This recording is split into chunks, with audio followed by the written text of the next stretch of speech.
And so you'd start off in Z legs, and you would want to make sure that if you were not feeling comfortable in this position, the block would go on the hip with the leg that's in front. Okay?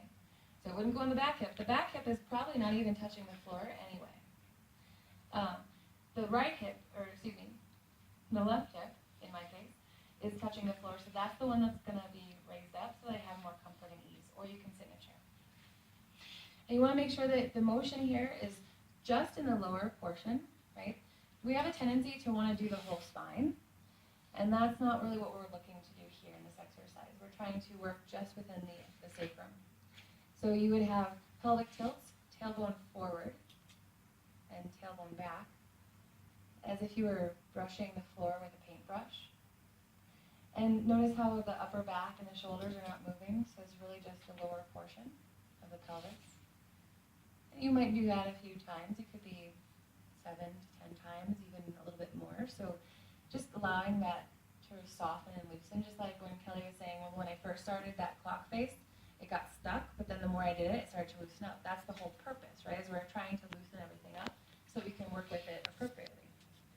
So after you feel like you've loosened up with the pelvic tilts and you have a little bit more freedom or mobility, then we're going to go into the inner spiral of the thigh, activating the glute medius.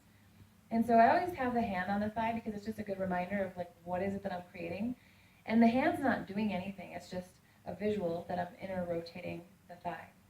So as I inner rotate the thigh, I want to feel that rotation from the thigh itself and not push down. Because sometimes we have a tendency to want to push down to lift the hip up, but that's not what we're looking for in the body. We want the inner rotation. So that would happen from the thigh. As the thigh starts to roll in, my hip automatically lifts up. And then when I get to my maximum, I'm going to squeeze into glute medius.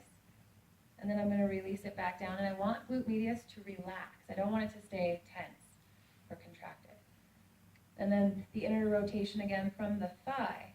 The hip will rise up, glute medius squeeze, and then releasing it back down and relaxing glute medius. Then once you've done that a few times, again, this is going to be up to you if it's your own practice. And if you're guiding a class, I would say you might want to do that anywhere from 5 to 10 times. You'll see people kind of as they first start, it's like a little sticky, or they might be like, so you do want to give them enough time to actually work through it, right? I think today we did it like 3 times, but that was because of time constraint. But you want to do it enough where you start to feel like, okay, I'm getting a little bit more motion in here. And I'm accessing the right part, the glute medius, rather than the QL, right? And then when you're done with that, you would bring the hands back and take the legs in front. You might pause here for a moment before you switch to the other side. And they might have a different sensation on this side. So again, you would support the leg that's in the front or the hip that's touching the ground. And then you go through the same thing on the other side. Once you've completed that, hands behind, legs are going to come forward. And then you want to move mindfully as you come into a tabletop position.